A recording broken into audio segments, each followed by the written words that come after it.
अमित शहा हे देशाचे गृहमंत्री आहेत हे सांगायला आता आम्हाला लाज वाटते। गृहमंत्र्याची भाषा ही कशी असायला पाहिजे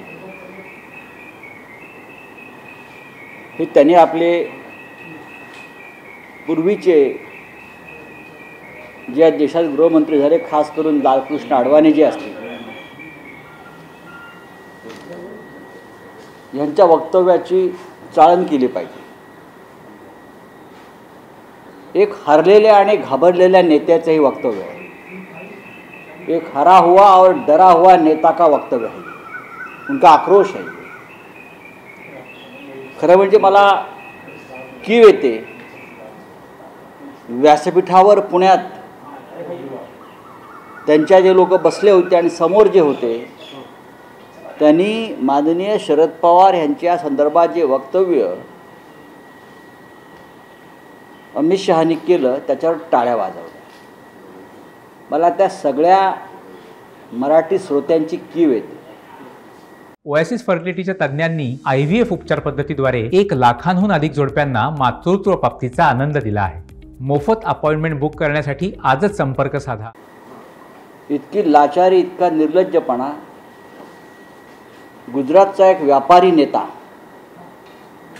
पुण्यात येतो आणि महाराष्ट्राचा अभिमान असलेले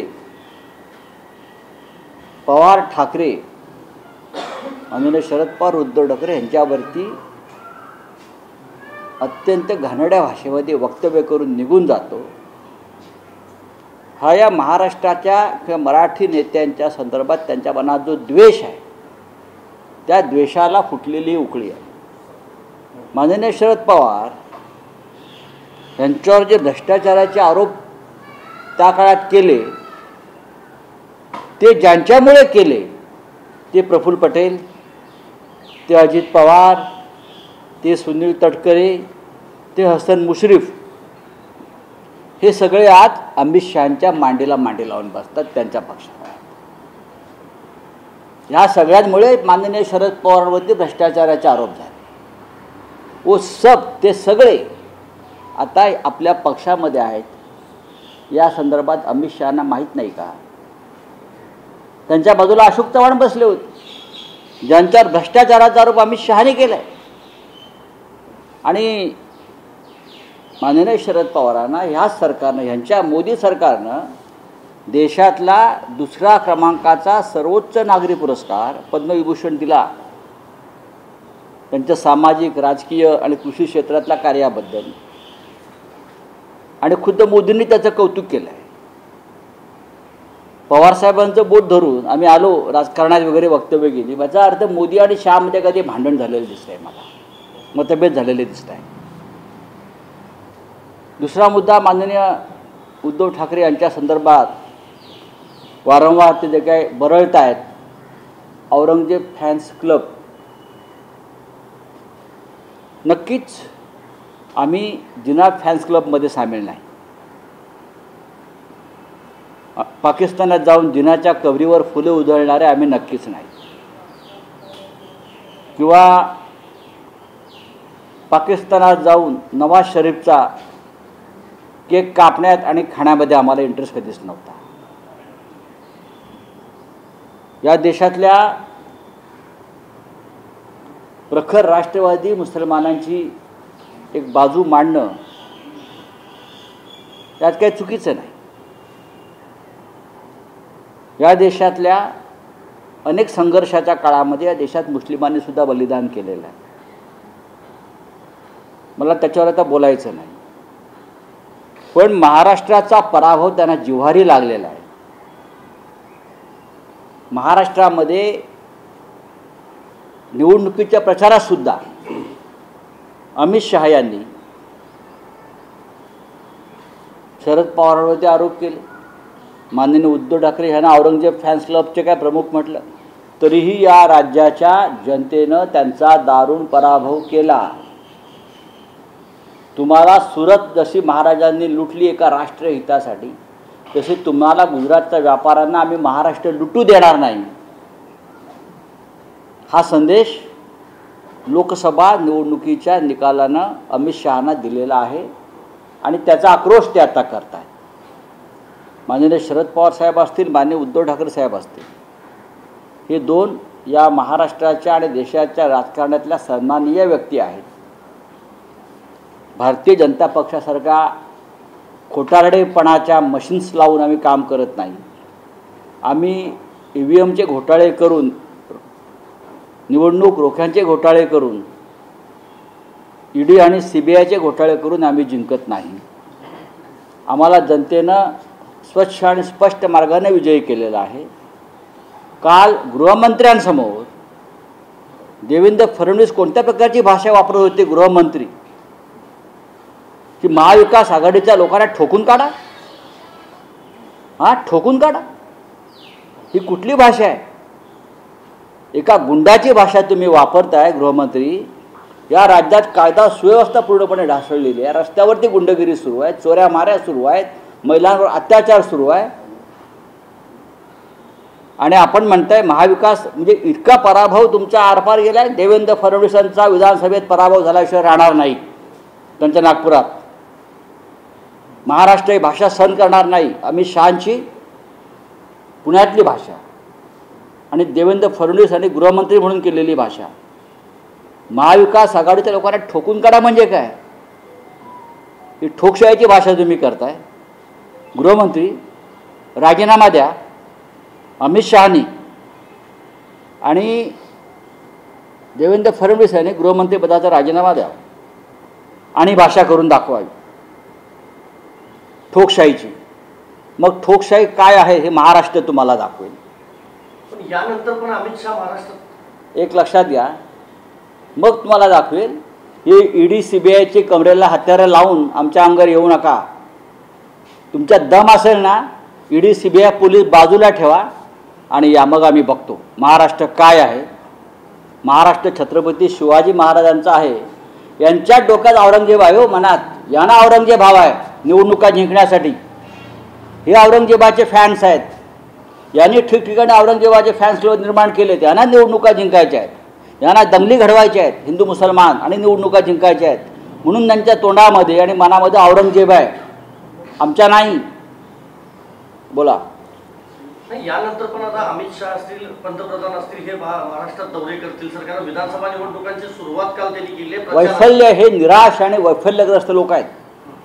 भारतीय जनता पक्ष हा पराभूत झालेला मनोवृत्तीतून बोलतोय. त्यांनी एक मान्य केलं पाहिजे की लोकांनी आपला पराभव केला, आपल्याला बहुमतातून अल्पमतात आणलेला आहे. मोदी 30 वर्ष अजून राज्य करतील. ते ठीक आहे, ते नॉन बायोलॉजिकल आहेत म्हणून 30 वर्ष राज्य करतील. ते वरून आलेले आहेत, आमच्यासारखे आईच्या पोटातून आलेले नाहीत. आम्ही हिंदू आहोत, आम्ही आईच्या पोटातून आलेलो आहोत, आम्ही मान्य करतो. त्यांचं काहीतरी वेगळं रसायन असेल भाजपवाल्यांचं, मला माहीत नाही. 30 वर्ष मोदी का राज चलेगा. आज मोदींचं वय काय आहे? 75ला आले. काय म्हणजे तुम्ही इतकं वैफल्य, इतकी निराशा देशाच्या कोणत्याही राजकारणाकडे मी पाहिली नाही. मी मगाशी म्हणालो, घाबरले आणि हरलेल्या मनोवृत्तीतून यांची भाषा महाराष्ट्रामध्ये सुरू आहे. आणि मला असं वाटतं त्यांनी महाराष्ट्रात असे दौरे वारंवार केले पाहिजे. विधानसभेत आम्हाला वाटत होतं आम्ही 175 जागा जिंकू, पण आता 185 जागा जिंकू. महायुतीतले काही नेते म्हणतात की तथ्य असेल म्हणूनच अमित शहा असं बोलले. जर अमित शहाच्या बोलण्यात तथ्य असेल तर तथ्य आणि सत्याचा अर्थ बदलावा लागेल. सर, कावड यात्राला घेऊन कशा, आणि हे सगळे चमचे आहेत, लाचार आहेत, जे अमित शहांची टाळ कुटेपणा करतायत ना. आम्ही नाही, आम्ही त्यांना घाबरलो ना, आम्ही तुरुंगात गेलो, त्यांनी मला तुरुंगात टाकलं. आम्ही महाराष्ट्र घाबरणार नाही तुमच्यासारखा, बरं का. आम्ही नाही. तुम्ही जर आमच्या नेत्यांवर या प्रकारची भाषा करत असाल तर जोपर्यंत तुमच्या हातात सत्ता आहे तोपर्यंत आम्ही पुन्हा तुरुंगात राहायला तयार आहोत. आणीबाणी काय आहे तुम्ही दाखवताय. इमर्जन्सी, आणीबाणी, आपत्काल. तुम्ही आम्हाला घाबरवू नका, धमक्या देऊ नका. मी म्हणतो ना, ED CBI बाजूला ठेवा. तुमचा भ्रष्टाचार, तुमचं मुळात पक्ष आणि तुमचा सरकार भ्रष्टाचारातून आलेला आहे. पैसा फेको तमाशा देखो. देवेंद्र फडणवीस म्हणतात 20 आमदार फोडले महाविकास आघाडीचे, चिंचोके 2 फोडले का? अटक करा देवेंद्र फडणवीसना. गृहमंत्र्यांना भ्रष्टाचार नको आहे ना? 20 आमदार फोडले, किती पैसे दिले देवेंद्र फडणवीसांनी? करा चौकशी, ईडी CBI लावा देवेंद्र फडणवीस यांच्या मागे. तुम्ही जर सच्चे असाल ना गृहमंत्री अमित शहाजी, तर पहिली चौकशी देवेंद्र फडणवीसची करा. 20 आमदार फोडले असं गर्वाने सांगतो. ही यांची लायकी त्या सगळ्यांची. गृहमंत्री सांगतो मी 20 आमदार फोडले. फुकट फोडले का दही भात देऊन फोडले? किती दिले? 50 कोटी रुपये दिले परत त्या आमदारांना. फडणवीसांनी पैसे आणले कुठून? शिंदेने पैसे आणले कुठून? अजित पवारने पैसे आणले कुठून? गृहमंत्री अमित शहा चौकशी करणार आहेत, यांच्या मागे ईडी लावणार आहात, तर तुम्हाला भ्रष्टाचारावर बोलण्याचा अधिकार आहे. फोडलेल्या आमदारांना हे पैसे दिलेले आहेत असा आरोप आहे तुमचा? नक्कीच. आता जे 20 आमदार जे ते म्हणतायत ना स्वतः, आम्ही महायुतीचे 20 आमदार कधी फोडले कळलंच नाही. असे म्हणजे जादू आहे का? पैसे देऊनच फोडलेत ना, धमक्या देऊनच फोडलेत ना ईडी CBIच्या. करा चौकशी देवेंद्र फडणवीस या वक्तव्याबद्दल. सर, अजित पवार म्हणतात की आम्ही स्थानिक स्वराज्य निवडणुका ज्या आहेत त्या वेगळ्या लढू. आम्ही मला त्यांच्याविषयी काय बोलायचं नाही. बघा ते आमच्या भाषणामध्ये हा देखील प्रश्न उपस्थित झाला. मराठा आरक्षण महाविकास आघाडीच्या सरकारमध्ये आलं तर जातं आणि महाविकास असं काही होत नाही. लोकसभेत हा ठराव आणा. हा विषय लोकसभेचा आहे, तुम्ही घेऊन या ना, आम्ही तुम्हाला पाठिंबा देऊ. आणावा ना. अमित शहा काय बोलतायत? तोंडाची वाफ काय दवडतायत? देशाचा गृहमंत्री कसा नसावा हिंदुस्थानसारख्या, याचा एक नमुना म्हणजे अमित शहा आहेत. पवारसाहेब त्याच्यावर सविस्तर बोलतील. कधी काळी आपण कोणत्या गुन्ह्यासाठी आपल्या राज्यातून तडीपार झाला आहात याचं आपण स्वतः आत्मचिंतन करावं. आम्हाला बोलायला लावू नका. आपण गृहमंत्र्यात तुमचा आम्ही मान राखतो. पवार साहेबांनी मुख्यमंत्र्यांची असं भेट होते मराठा आरक्षणाचं. होऊ द्या. पवार साहेबांना तो अधिकार आहे या विषयावर चर्चा करण्याचा, बोलण्याचा. आणि या विषयावरती ज्येष्ठ नेत्यांनी बोलून मार्ग काढावा. बोलिये क्या बात आहे? कावड यात्राला घेऊन सर काय हे सांगा. उत्तर प्रदेश सरकारचा आदेश ज्या प्रकाराने काढलाय आणि आपण हे पण बघितलं की काल ऑल पार्टी मीटिंग मध्ये NDAचेच चिराग पासवान, अजित पवार अजित पवार आणि बघा याला विरोध म्हणतो आम्ही. ये नामर्दांगी का विरोध है. इस देश में आप फिर एक बार विभाजन करना चाहते हो. या देशामध्ये पुन्हा एकदा आपण विभाजन करू इच्छिता, फाळणी करू इच्छिता, दंगली घडवू इच्छिता. आणि तुम्ही सगळे डरपोक लोक सरकारमध्ये बसून आहात. द्या राजीनामे, काढा सरकारचा पाठिंबा. जर तुम्हाला धाब्यांवरची नावं पाहिजे आहेत मुसलमानांची खास करून, मग या देशासाठी स्वातंत्र्य लढ्यात आणि अनेक युद्धात, अनेक संघर्षात ज्या मुस्लिम जवानांनी बलिदान केलं त्यांची नावं लावा. ब्रिगेडियर उस्मानपासून अब्दुल हमीदपासून कारगिल, मणिपूर में, जम्मू काश्मीर में कितीतरी लोकांनी, मुस्लिम आमच्या बांधवांनी जे हौतात्म्य दिलेलं आहे, तुम्ही त्यांची नावंसुद्धा ठिकठिकाणी लावायला हवीत. चला, पहिला दिवस आहे. आप हिंदी की बात करिए. सर, नितेश राणेंनी शुभेच्छा छोड़ून द्या. चला, आज पार्लियामेंट सेशन है, इकोनॉमिक सर्वे टेबल होगा, क्या एक्सपेक्ट कर रहे हैं? देखिए क्या एक्सपेक्ट करेंगे. हम चाहते हैं देश में महंगाई कम हो, देश का आर्थिक विकास हो, बेरोजगारी कम हो, हाँ, लोग खुशहाल रहे. इस तरह का कोई निर्णय आने दो, कल बजट भी हो जाएगा. और क्या हम बात, ये दर दिन के झगड़े हिंदू मुसलमान, उससे कुछ होने वाला नहीं है. देश पे कितना कर्जा है आपको मालूम है? एक महाराष्ट्र स्टेट है, उसके ऊपर 8 लाख करोड़ का कर्जा है. हर स्टेट पर कर्जा है, देश पे कर्जा है. क्या करेंगे आप लोग? सर, अमित शाह ने जो स्टेटमेंट दिया महाराष्ट्र में आकर औरंगजेब खान और क्या है? शरद पवार के भ्रष्टाचार के सरदार का है. अगर पवार साहब भ्रष्टाचार के सरदार आप कहते हो तो आपके मोदी जी तो पवार साहब के गुणगान गाते हैं. आपके सरकार ने पवार साहब को देश का सर्वोच्च भारत रत्न के बाद जो नागरिक पुरस्कार होता है पद्म विभूषण देकर सम्मानित किया है। उसका मतलब क्या है? क्या आपके वो पुरस्कार देने में भी भ्रष्टाचार है क्या? जैसे नीट में है, यूपीएससी में है, तो पुरस्कार में भी भ्रष्टाचार आप करते हो? देखो, इस प्रकार के आरोप औरंगजेब फैंस क्लब, पवार साहब के भ्रष्टाचार के बारे में ये चुनाव के प्रचार में हुआ था, और लेकिन महाराष्ट्र की जनता ने उनको नकार दिया। ये उनके मन में विफलता है, फ्रस्ट्रेशन है, वो निकालने दो।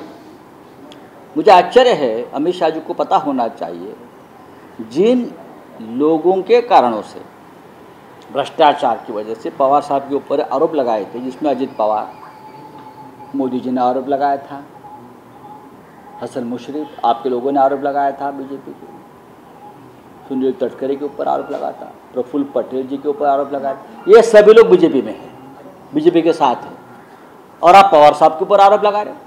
आप गृह मंत्री, आपको पता होना चाहिए कि आपकी इंटेलिजेंस फेल है या आपका दिमाग फेल है।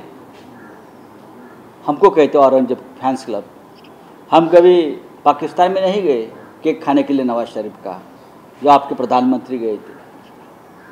हम कभी जिना के कब्रिस्तान पर नहीं गए, कभी नहीं गए ना, जो आपके नेता गए थे। सोच समझ कर बात कीजिए, ये महाराष्ट्र है, आपको सबक सिखाएगा। कांवड़ यात्रा में जिस तरह से यूपी के कई इलाकों में नेम प्लेट कांवड़, देखिए, नेम प्लेट पॉलिटिक्स चल रहा है, हिंदू मुसलमान विभाजन की बात, दो समाज में विभाजन करने की बात, चुनाव कुछ राज्य में आ रहे हैं, उससे क्या होगा? मैंने एक बार सुना था, मोदी जी कहते थे कि मेरे घर में मैं जब छोटा था तो मेरे मुसलमान भाई की तरफ घर से खाना आता था, ईद को और मैं खाना खाता था। ये मोदी जी का एक स्टेटमेंट है, मुझे हंसने को आया। हाँ, इस देश के लिए बहुत से लाखों जवान जो मुसलमान हमारे भाई है, शहादत दी है। हाँ, स्वतंत्रता संग्राम में, हर युद्ध में, हर संघर्ष में, चाहे मणिपुर हो, चाहे जम्मू कश्मीर हो, तो उनके भी नेम प्लेट लगाई हर जगह पे कि इतने इतने हमारे मुसलमान भाइयों ने देश के लिए बलिदान दिया है। हाँ, चाहे अब्दुल हमीद से लेकर ब्रिगेडियर उस्मान से लेकर अब तक हज़ारों लोगों ने दिया है, लाखों मुसलमान भाइयों ने दिया है। उनका भी नेम प्लेट जगह जगह पे लगाइए, इंडिया गेट पर लगाइए। और आपने कितनी शहादत दी है आरएसएस ने और बीजेपी ने, वो भी बताइए। आरएसएस ने एक रूल भी चेंज कर दिया सर, गवर्नमेंट एम्प्लॉयज, वो बीजेपी ने कर दिया है, और क्या कर सकते हैं सर? बीजेपी के लोग? उसमें जयराम रमेश जो है, उन्होंने अलर्ज किया है कि डिकेड ओल्ड रूल है, जो अभी आरएसएस और बीजेपी के एनिमिटी की वजह से 58 वर्ष जो है, मुझे मालूम है ये, मैंने देखा है जयराम रमेश जी का ट्वीट, पूरी जानकारी उसमें है। ये नौटंकी चल रही है। चलिए,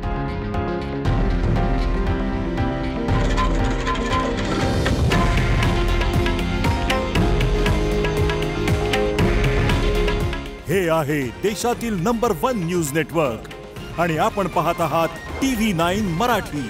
काळजी तुमची, हित महाराष्ट्राचं।